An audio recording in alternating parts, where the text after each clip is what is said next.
हिमाचल प्रदेश के कर्मठ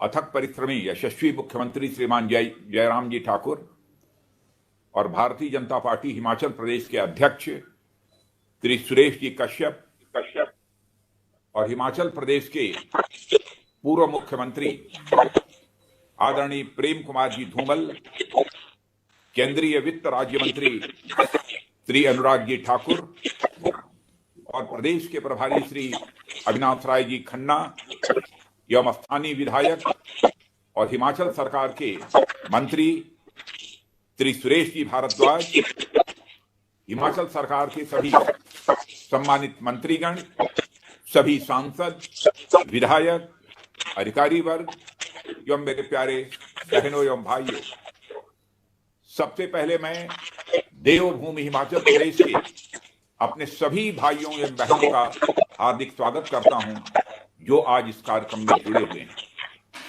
यह अवसर है हिमाचल प्रदेश में मुख्यमंत्री जयराम जी ठाकुर के नेतृत्व वाली सरकार के 3 सफल वर्ष पूरे होने का। यह खुशी का अवसर है जिसे मैं आपके बीच मौजूद रहकर बांटना चाहता था, मगर कोविड की दुश्वारियों के चलते वीडियो कॉन्फ्रेंसिंग के माध्यम से जुड़ रहा हूं। जयराम जी ने की सरकार 3 साल सफलतापूर्वक चलाई, इसके लिए वे और उनकी पूरी टीम बधाई की पात्र है। मगर इस बधाई की बड़ी हकदार अगर कोई है तो हिमाचल की जनता भी है, जिन्होंने आप लोगों को यह मौका दिया है। लोकतंत्र में ईमानदारी से निभा रही है। पिछले 3 सालों में केंद्र और प्रदेश सरकार ने मिलकर हिमाचल प्रदेश में विकास रूपी व्यास की जो नई धारा बहाई है, इस दायित्व को पूरी ईमानदारी से निभा रही है। पिछले 3 सालों में केंद्र और प्रदेश सरकार ने मिलकर हिमाचल प्रदेश में विकास रूपी व्यास की जो नई धारा बहाई है, उससे प्रदेश की आम जनता की जिंदगी में काफी बदलाव आया है।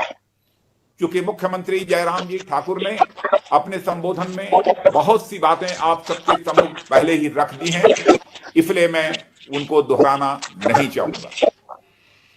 आज के अवसर पर अच्छा रहा होता कि हमारे राष्ट्रीय अध्यक्ष आदरणीय जगत प्रकाश जी नड्डा भी मौजूद होते और उनका भी संबोधन हम सबको सुनने को प्राप्त होता। लेकिन जैसा आपको बताया गया है, इस समय अस्वस्थ होने के कारण वो हमारे बीच उपस्थित नहीं हो पा रहे हैं, प्राप्त होता। लेकिन जैसा आपको बताया गया है, इस समय अस्वस्थ होने के कारण वो हमारे बीच उपस्थित नहीं हो पा रहे हैं। हम उनके शीघ्र स्वास्थ्य लाभ की हार्दिक कामना करते हैं। हमारे मुख्यमंत्री जयराम जी ने इस बात की भी जानकारी दी कि हमारे हिमाचल के पूर्व मुख्यमंत्री आदरणीय शांता कुमार जी और साथ ही साथ भाभी जी यानी उनकी धर्मपत्नी भी वह कोरोना के कारण अस्वस्थ हैं, इसलिए आज वह हमारे बीच उपस्थित नहीं हैं। उनके भी शीघ्र स्वास्थ्य की मैं ईश्वर से कामना करता हूं। साथियों, मैं अपनी बात केवल एक बात पर फोकस करूंगा कि कैसे पिछले 3 सालों में हिमाचल प्रदेश में एक बड़ा परिवर्तन आया है। पहले क्या होता था कि हिमाचल प्रदेश कम आबादी वाला एक छोटा पहाड़ी राज्य है, इसलिए वहां रिसोर्सेस की कोई खास जरूरत नहीं है। इस सोच के कारण केंद्र से हिमाचल को दी जाने वाली धनराशि काफी कम हुआ करती थी। मेरे पास जो आंकड़े हैं उसके मुताबिक जब केंद्र में यूपीए सरकार थी तो हिमाचल प्रदेश को महज 22,000 करोड़ रुपए प्राप्त हुए, जबकि उनके समय में वहां प्रदेश में उन्हीं की सरकार थी।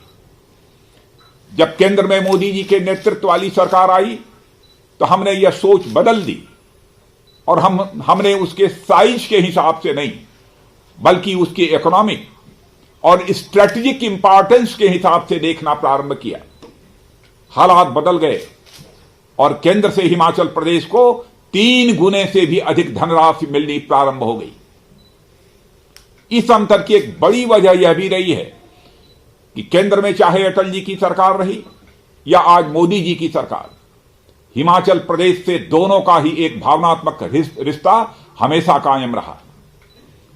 अटल जी के लिए जहां हिमाचल उनका दूसरा घर था, मोदी जी के लिए हिमाचल उनकी काफी समय तक कर्मभूमि भी रही है। दूसरा बड़ा अंतर रहा सुशासन और विकास के प्रति प्रतिबद्धता का, कमिटमेंट का, क्योंकि हमारे लिए सत्ता कभी सुख भोगने का साधन नहीं रही, बल्कि सत्ता हमारे लिए आम लोगों की जिंदगी में सकारात्मक बदलाव लाने का जरिया रही है। इसलिए जब कभी भी भाजपा की सरकार कहीं बनती है तो हमारा सबसे पहला लक्ष्य होता है कि जनता की समस्याओं का समाधान करें, और उनका केवल फौरी समाधान नहीं बल्कि अस्थायी समाधान करें। साथियों, मैं एक नहीं अनेक उदाहरण दे सकता हूं, मगर समयाभाव के कारण मैं उदाहरणों की संख्या सीमित रखूंगा।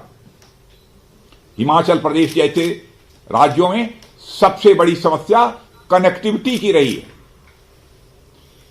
और चाहे वह रोड कनेक्टिविटी हो या टेलीकॉम कनेक्टिविटी हो, इनके लिए यदि किसी सरकार ने पूरे मनोयोग से काम किया है तो हमारी सरकारों ने किया है। आपको याद होगा, जब अटल जी प्रधानमंत्री थे तो पहली बार देश के ग्रामीण इलाकों को सड़कों से जोड़ने का सिलसिला उन्होंने प्रारंभ किया था, और इसी उद्देश्य से प्रधानमंत्री ग्राम सड़क योजना प्रारंभ की गई थी। मैदानी राज्यों में सड़कें बनाना आसान होता है और वहां दूरियां भी आसानी से तय की जा सकती हैं, जबकि पहाड़ों में हालात ठीक इसके उल्टे होते हैं। इसलिए हिमाचल जैसे राज्य में सड़क का बनाना बड़ी बात है, और मुझे यह बताते हुए बेहद खुशी होती है कि पिछले 3 वर्षों में हिमाचल प्रदेश समेत देश भर के अधिकांश गांवों को एक पक्की सड़कों से जोड़ने का काम पूरा कर लिया गया है। प्रधानमंत्री ग्राम सड़क योजना के फेज 1 के अंतर्गत हिमाचल प्रदेश के 2564 गांवों को पक्की सड़क से जोड़ने का लक्ष्य रखा गया था। आज इनमें से 2359 गांवों को पक्की सड़क के माध्यम से जोड़ दिया गया है। 205 गांवों को भी सड़क मार्ग से जोड़ने का काम चल रहा है, यह मुझे बताया गया है। इसके लिए मैं हिमाचल राज्य के मुख्यमंत्री श्री जयराम जी ठाकुर जी को तहे दिल बधाई देना चाहता हूं, और उनकी पूरी सरकार को बधाई देता हूं। भारत सरकार के ग्रामीण विकास मंत्रालय के अनुमान के मुताबिक यह सारा काम अगले साल दिसंबर तक पूरा हो जाएगा। प्रधानमंत्री ग्राम सड़क योजना के फेज 2 के अंतर्गत ग्रामीण सड़कों को चौड़ा करने और बेहतर बनाने का भी काम चल रहा है। यह काम भी 2022 तक, यानी जयराम जी की सरकार के 5 साल पूरे होने से पहले पूरा हो जाएगा। मैं बधाई देता हूं प्रदेश के मुख्यमंत्री श्री जयराम जी ठाकुर को कि प्रधानमंत्री ग्राम सड़क योजना के क्रियान्वयन में हिमाचल प्रदेश को जम्मू और कश्मीर राज्य के बाद देश में दूसरा स्थान मिला है। इतना ही नहीं, मंडी जिला तो प्रधानमंत्री ग्राम सड़क योजना के इंप्लीमेंटेशन में पूरे देश में नंबर 1 जिला घोषित हुआ है। इसके लिए भी मैं आपको बधाई देता हूं। पहाड़ी राज्यों में हाईवे बनाने का जो काम पिछले 3 वर्षों में हुआ है, वह भी अपने में बेमिसाल है। कालका शिमला हाईवे पर पहले क्या स्थिति थी और आज क्या स्थिति है, यह अंतर केवल भाजपा सरकारों के कारण ही आया है। इसी साल साथियों, अक्टूबर में, जैसी कि मुख्यमंत्री जी ने भी चर्चा की है, रोहतांग पर वर्षों से लंबित पड़ी टनल का काम पूरा कर दिया गया। स्वयं हमारे प्रधानमंत्री जी ने अटल टनल राष्ट्र को समर्पित करके हिमाचल प्रदेश के लाहौल स्पीति के हिस्से के साथ ऑल वेदर कनेक्टिविटी मुहैया करा दी। अटल टनल के बन जाने से जहां सेना के जवानों को सीमाओं तक जल्द से जल्द पहुंचने में सुविधा होगी, वहीं स्पीति के किसानों को अपनी आलू की फसल देश के बाकी इलाकों में पहुंचाने में भी मदद मिलेगी। यानी इस देश के जवानों और किसानों के बारे में सोचने वाली और उनकी समस्याओं का निस्तारण करने और अस्थायी समाधान का काम यदि कोई सरकार करती है तो हमारी सरकार करती है। साथियों, जब देश में सेना के जवानों की बात चलती है तो हिमाचल प्रदेश का नाम अपने आप ऊपर आ जाता है। यहां ऐसा कोई गांव नहीं है जहां एक भी व्यक्ति सेना में ना हो। शौर्य और पराक्रम की परंपरा हिमाचल की नसों में दौड़ती है। आजाद भारत का पहला परमवीर चक्र पाने वाले मेजर सोमनाथ शर्मा हिमाचल के थे और जो सबसे हाल में परमवीर चक्र पाने वाले थे ऐसे कैप्टन विक्रम बत्रा और राइफलमैन संजय कुमार भी इसी हिमाचल के पुत्र रहे। साथियों, जब देश की सेनाओं में कोई अपनी सेवा देता है तो वह एक जज्बे के साथ जाता है कि वह देश की हिफाजत करेगा, मगर उसे इसका भी भरोसा होता है कि देश और समाज उसकी चिंता भी करेगा। वर्षों तक इस देश के लिए अपनी जवानी कुर्बान करने वाले सैनिक प्रतीक्षा करते रहे कि सरकार उन्हें 1 रैंक 1 पेंशन का हक देगी, मगर इस हक को पाने के लिए भी उन्हें 2014 तक का इंतजार करना पड़ा है। हमारे यशस्वी प्रधानमंत्री श्री नरेंद्र मोदी जी ने सत्ता में आने के बाद देश की जनता से किया हुआ अपना यह वादा निभाया और 1 रैंक 1 पेंशन की व्यवस्था करके देश के पूर्व सैनिकों को उनका हक दिया है। इस निर्णय का लाभ भी बड़ी संख्या में हिमाचल वासियों को भी हुआ है। साथियों, जवानों के साथ साथ इस देश के किसानों के कल्याण के लिए भी अगर कोई सरकार पूरी ईमानदारी से काम कर रही है तो वह मोदी जी और जयराम जी की नेतृत्व वाली सरकारें कर रही हैं। कृषि और किसान कल्याण के लिए आजाद भारत में सबसे पहली बार अटल जी ने बड़े पैमाने पर सुधार करने का सिलसिला प्रारंभ किया था। यह मेरा सौभाग्य है कि अटल जी की सरकार में कृषि मंत्री के रूप में मुझे भी काम करने का मौका मिला है। जब मैं कृषि मंत्री बना तो मेरे सामने बड़ी चुनौती थी कृषि की इनपुट कास्ट को कम करने की। उस समय देश में कृषि कार्यों के लिए बैंकों से 14 से लेकर 18% की दर पर कर्ज दिया जाता था। मुझे यह बात बहुत खटकती थी कि एक तरफ बैंकों द्वारा मोटर गाड़ी खरीदने के लिए 8% की दर पर कर्ज दिया जा रहा है, वहीं एग्रीकल्चर जैसे प्रोडक्टिव काम के लिए बैंक 14 से लेकर 18% की ब्याज दर वसूल रहे हैं। उस समय देश के वित्त मंत्री हुआ करते थे श्री जसवंत सिंह जी, जो अब हमारे बीच नहीं हैं। उनसे मैंने किसानों के हित में ब्याज दर कम करने का आग्रह किया। अटल जी ने स्वयं वित्त मंत्री जसवंत सिंह जी से बात की। पहले तो वह सहमत नहीं हुए, मगर जब अटल जी ने इशारा किया तो वह मान गए। और उसके बाद जब मैं भाजपा का अध्यक्ष था तो भाजपा की प्रदेश सरकारों से भी कृषि कार्यों के लिए ब्याज दर घटाने का आग्रह किया। उस समय कई राज्यों में ब्याज दरें घटा दी गईं और कर्नाटक में तो 0% ब्याज दर पर वहां के मुख्यमंत्री उस समय भी येदियुरप्पा जी थे, उन्होंने कर दिया था। यानी कृषि को लाभकारी बनाने का जो बड़ा सुधार कार्यक्रम अटल जी के दौर में शुरू हुआ था, उसे आज हमारे प्रधानमंत्री श्री नरेंद्र मोदी जी एक नई ऊर्जा और ताकत देने का काम कर रहे हैं। साथियों, मैं मोदी जी के नेतृत्व में कृषि कल्याण की दृष्टि से लिए गए सारे कदमों की चर्चा तो नहीं करूंगा, मगर इस साल जो 3 नए कृषि कानून बने हैं उन पर अपनी बात थोड़ा विस्तार से जरूर करना चाहूंगा।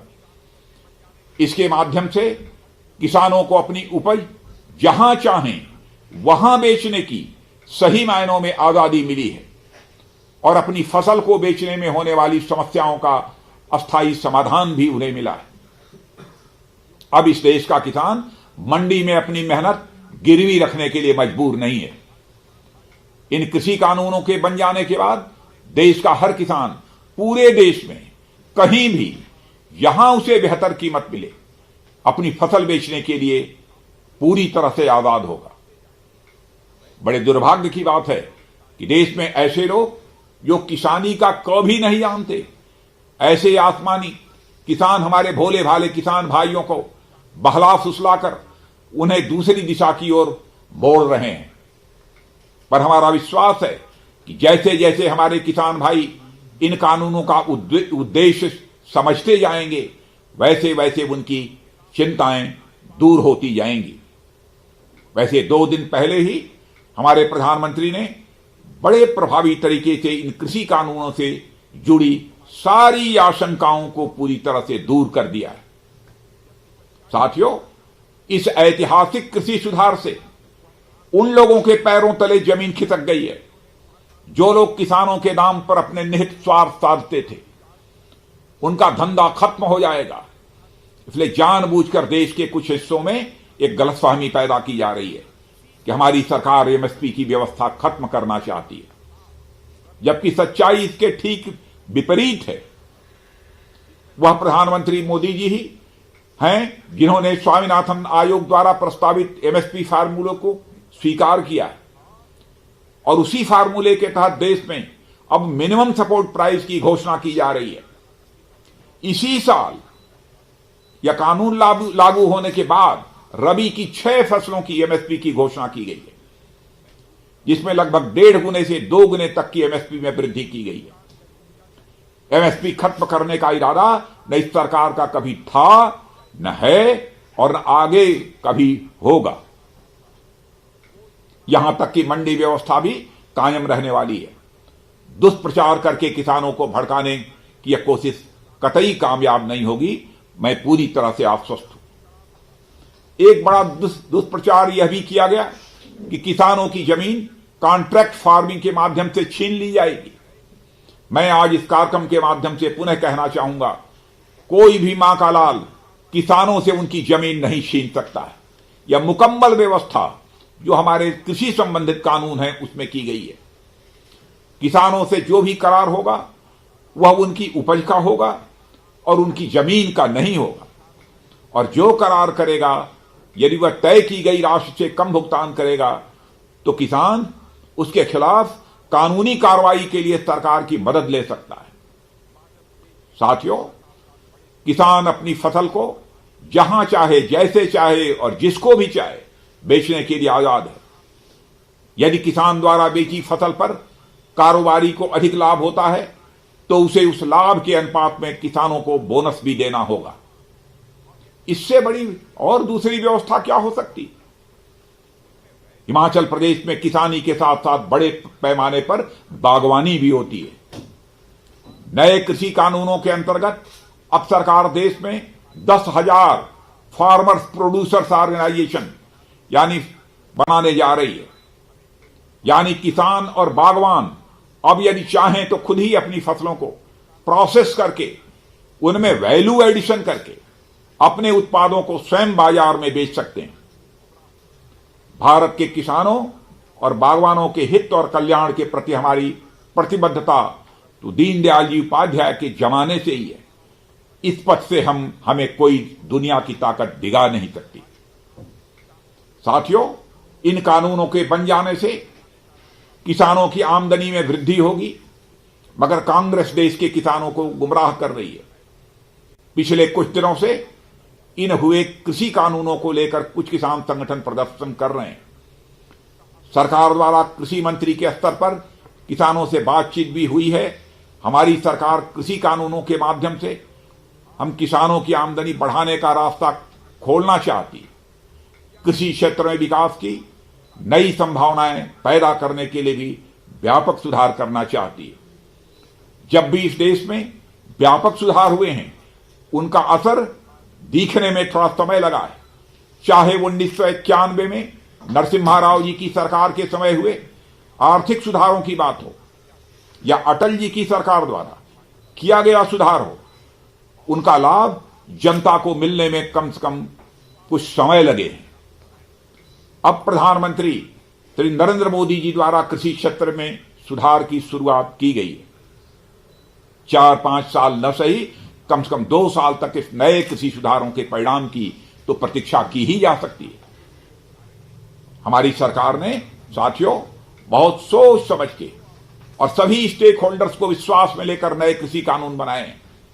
मैं किसान भाइयों से अपील करता हूं कि कम से कम 1.5-2 साल इन कृषि सुधारों के असर को देख लीजिए। यदि इसके बाद किसानों को लगता है कि कृषि कानून किसानों के हित में नहीं है, तो सरकार इन कानूनों के बारे में पुनः आपके साथ चर्चा करके किसान कल्याण के जो आवश्यक होगा वह करेगी। साथियों, आज भारत में पहली बार इस देश के गांव, गरीब और किसान के कल्याण के लिए इतने बड़े पैमाने पर काम हो रहा है। गांव, गरीब भी किसान की खुशहाली के लिए हमारी सरकार कोई कसर नहीं छोड़ना चाहती। किसान की चर्चा मैंने अभी की, मगर गरीबी इस देश के लिए कितनी बड़ी समस्या है यह बात आप अच्छी तरह से जानते हैं। गरीबी समाज का एक ऐसा अभिशाप है जो व्यक्ति को कई और समस्याओं से घेर देता है। इसलिए जब से देश आजाद हुआ तो इस देश में गरीबी को कम करने की बराबर चर्चा की गई है, मगर सही मायनों में गरीबी हटाने का काम अगर किसी सरकार ने पहली बार गंभीरतापूर्वक किया तो वह अटल जी की सरकार थी। अटल जी ने अंत्योदय योजना के माध्यम से इस देश के गरीबों को सस्ती दर पर अनाज उपलब्ध कराया। जहां अटल जी ने गरीबों को भूखमरी से राहत दी, वहीं प्रधानमंत्री श्री नरेंद्र मोदी जी ने तो गरीबों की सामाजिक और आर्थिक सुरक्षा की दृष्टि से एक नहीं 3 योजनाएं प्रारंभ की। यह गांधी जी और दीनदयाल जी के अंत्योदय की अगली सीढ़ी है। साथियों, चाहे गांधी जी हों या दीनदयाल जी, सबने यह माना है कि भारत की आत्मा गांव में बसती है। इसके बावजूद लंबे समय तक गांव, गरीब, किसान उपेक्षा के शिकार रहे हैं। कल्पना कीजिए उन गांवों की जहां आजादी के 70 सालों बाद बिजली के बल्ब जले। कल्पना कीजिए लाखों गांवों की जहां आजादी के इतने सालों तक शौचालय तक नहीं थे। हमारे प्रधानमंत्री श्री नरेंद्र मोदी जी ने गांव तक शौचालय पहुंचाया है, बिजली पहुंचाया है, सड़क पहुंच रही है, गरीबों को उनके सिर पर छत मुहैया कराई जा रही है। और जल्द ही वो दिन दूर नहीं जब हर गांव में नल होगा और हर नल में जल होगा। और इस काम को तो हमारी हिमाचल प्रदेश की सरकार ने जयराम जी ठाकुर के नेतृत्व में प्रारंभ कर दिया। और यह काम इसलिए संभव हुआ है और हो रहा है क्योंकि आजादी के बाद पहली बार किसी सरकार ने इस देश की जड़ों को सींचने का फैसला लिया है। मोदी जी ने प्रधानमंत्री बनते ही घोषित किया था कि मैं अपनी सरकार देश के गरीबों को समर्पित करता हूं। साथियों, नतीजा सामने है। जब देश का बजट केवल शहर की ऊंची अट्टालिकाओं को ध्यान में रखकर नहीं बनाया जाता है, बल्कि अब गरीब की झोपड़ी को ध्यान में रखकर बनाए जा रहे हैं। क्या आपको इस बात की जानकारी है कि 25 लाख करोड़ रुपए भारत की ग्रामीण अर्थव्यवस्था को मजबूत करने के लिए निवेश करने का फैसला किया गया है। 3.5 लाख करोड़ रुपए तो केवल हम हर घर जल पहुंचाने के लिए हमारी सरकार खर्च करने जा रही है। जहां 2014 में देश की कुल 59 ग्राम पंचायतों के ब्रॉडबैंड कनेक्शन थे, वह संख्या आज 1.25 लाख ग्राम पंचायतों से अधिक हो चुकी है। मित्रों, आज भाजपा सरकार काम और विकास का दूसरा पर्यायवाची बन चुकी है। जिस तरह गांधी जी का नाम आते ही सत्य और अहिंसा की भावना हमारे मस्तिष्क में स्वयं उभर कर आती है, पंडित दीनदयाल उपाध्याय का नाम लेते ही अंत्योदय की भावना भी स्वयं उभर कर आती है। उसी तरह आज भाजपा और मोदी जी का नाम लेते ही सुशासन, विकास और दृढ़ संकल्प की भावना स्वयं उभर आती है। कुछ लोग भाजपा को 2014 या फिर थोड़ा पीछे जाएं तो 1999 में आई मानते हैं, पर भाजपा 2014 या 1999 की देन नहीं है। इन सालों में तो यह बस औपचारिक और आधिकारिक रूप से देश की सेवा में आई है। असल में भाजपा भारतीय जनता की दशकों की आशाओं, आकांक्षाओं और सपनों की यह अभिव्यक्ति है, जिनका आजादी के कुछ समय बाद ही शासन से मोह भंग हो गया था। इस देश की जनता ने बड़े धैर्य से इस पल का इंतजार किया है। साथियों, हमारे देशवासियों को अपने धैर्य का फल उस दिन मिला जब कश्मीर से धारा 370 हटाकर उसे भारत का अभिन्न अंग बना दिया गया। हमारे देशवासियों को अपने धैर्य का फल उस दिन मिला जब हमारी सेनाओं ने सीमा पर जाकर आतंकियों और उनके ठिकानों को नेस्तनाबूद कर दिया। हमारे देशवासियों को अपने धैर्य का फल उस दिन मिला जब हर घर की बहू बेटियों को घर में शौचालय जैसी बुनियादी सुविधा मिली। हमारे देशवासियों को अपने धैर्य का फल उस दिन मिला जब उनकी आस्था के केंद्र पर उनकी आस्था का मंदिर बनना शुरू हुआ।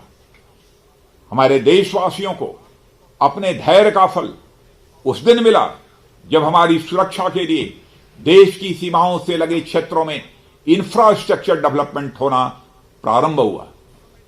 साथियों, साल के शुरुआती दिनों में जब कोविड महामारी के कारण अच्छे भले बड़े और साधन संपन्न राष्ट्र धराशायी हो गए, आर्थिक और तकनीकी रूप से संपन्न होने के बावजूद उन्होंने इस संकट के सामने घुटने टेक दिए। उन्हें भारी मात्रा में जान माल का नुकसान भी उठाना पड़ा। उस समय भी हमारे देश ने सीमित संसाधनों के बावजूद अपेक्षाकृत कम नुकसान उठाया। न केवल कम नुकसान, बल्कि प्रधानमंत्री श्री नरेंद्र मोदी जी के नेतृत्व में हमने इस आपदा को अवसर में भी बदला है। हम उन क्षेत्रों में भी अपने पैरों पर खड़े होने की दिशा में आगे बढ़े जो अब तक अछूते थे। हिमाचल प्रदेश को प्रकृति का वरदान प्राप्त है। भारत ही नहीं, दुनिया भर के पर्यटकों के लिए हिमाचल का आकर्षण लगातार बढ़ता ही जा रहा है। और मेरे पास जो आंकड़े हैं उनके मुताबिक पिछले साल यानी 2019 में 1,72,00,000 पर्यटक हिमाचल प्रदेश में आए हैं। यदि इस साल कोविड संकट नहीं आता तो मेरा मानना है कि इस साल हिमाचल आने वाले पर्यटकों की संख्या 2 करोड़ पार कर जाती। और हमारी हिमाचल की सरकार ने श्री जयराम जी ठाकुर के नेतृत्व में ऐसे हालात वहां पैदा किए हैं कि पर्यटकों के अंदर एक विश्वास और भरोसा पैदा हुआ है। साथियों, लगभग 68 लाख की आबादी वाले इस प्रदेश में अपनी आबादी से 3 गुना पर्यटकों का सत्कार करने की क्षमता मौजूद है। पर्यटन क्षेत्र में कम पूंजी में अधिक रोजगार पैदा करने की क्षमता होती है। और मुझे खुशी है कि हिमाचल अब पर्यटकों के लिए बहुत बड़ी संख्या में होम स्टे की सुविधा मौजूद है। अतिथि देवो भव के साथ हिमाचल प्रदेश के लोगों ने पर्यटकों के लिए अपने घर के द्वार खोले हैं और इसकी चर्चा अब हर तरफ होती है। आज पूरी दुनिया में जब होम स्टे का चलन बढ़ रहा है तो हिमाचल प्रदेश के होम स्टे के मॉडल को पूरे भारत में रिप्लिकेट करने की जरूरत है। और मुझे जानकर हैरानी हुई कि पूरे प्रदेश के 80,000 से अधिक होम स्टे फैसिलिटीज हैं। और मुझे याद है हिमाचल में होम स्टे फैसिलिटीज का चलन 2008 में जब प्रोफेसर प्रेम कुमार जी धूमल वहां के मुख्यमंत्री थे तब शुरू हुआ था। उसी साल दुनिया की जानी मानी होम स्टे कंपनी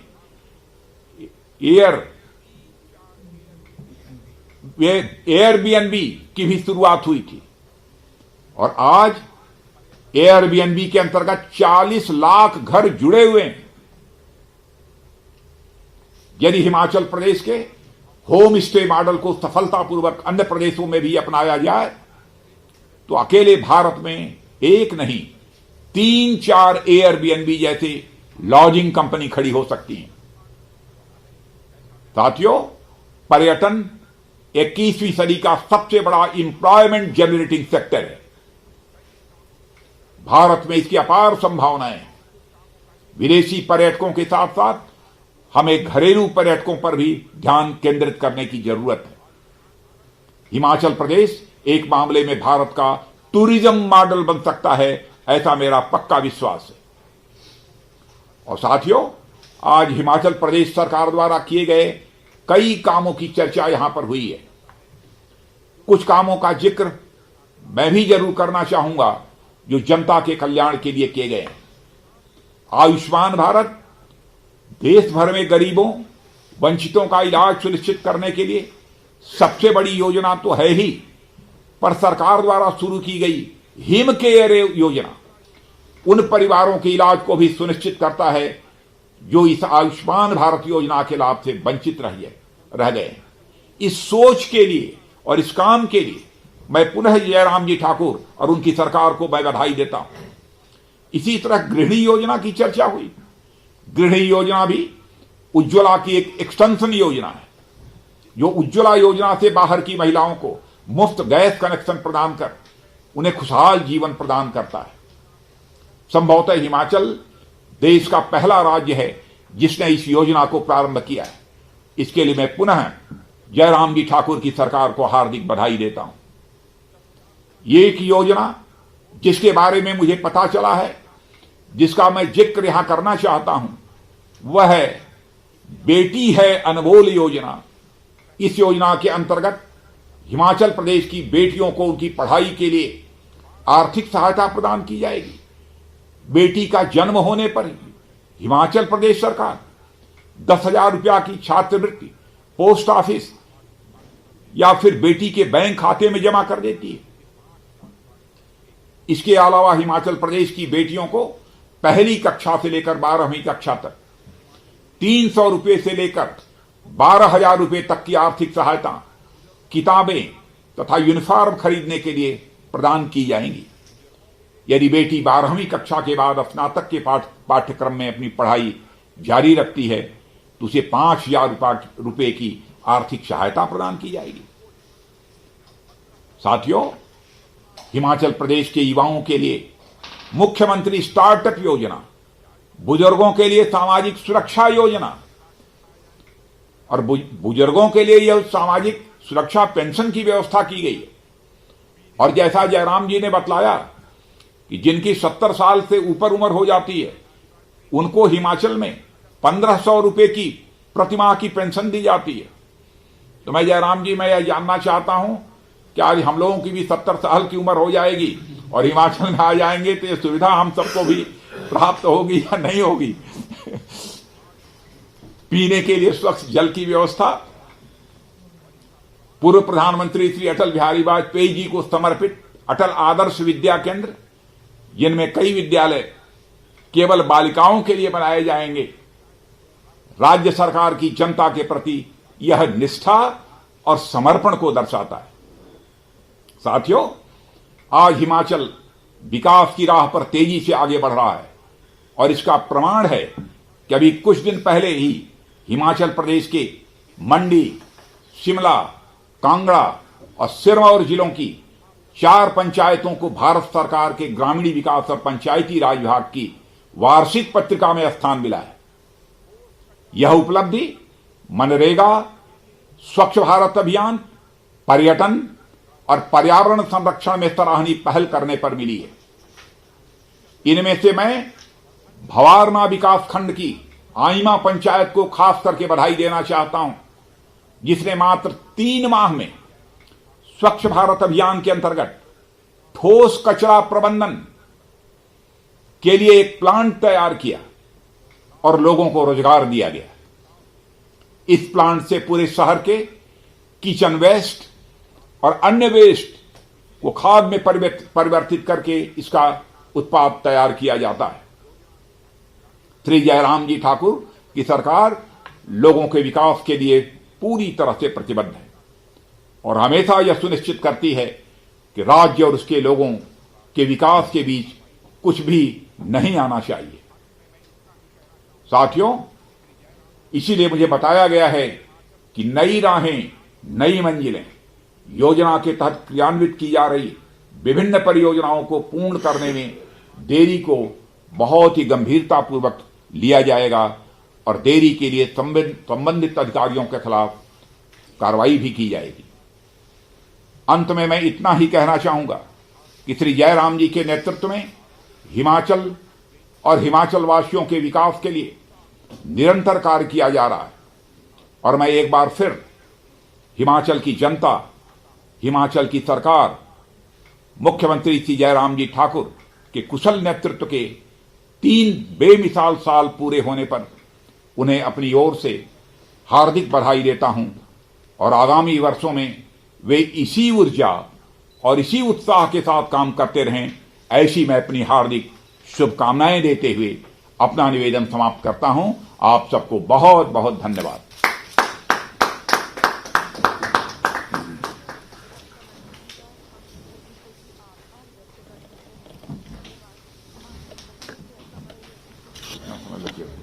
बिल्कुल ठीक रहा, बहुत अच्छा रहा।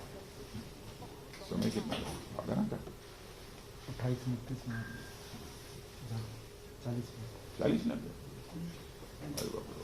ठीक है। विषय भी सारे आपके बहुत अच्छा। बहुत बहुत आभार।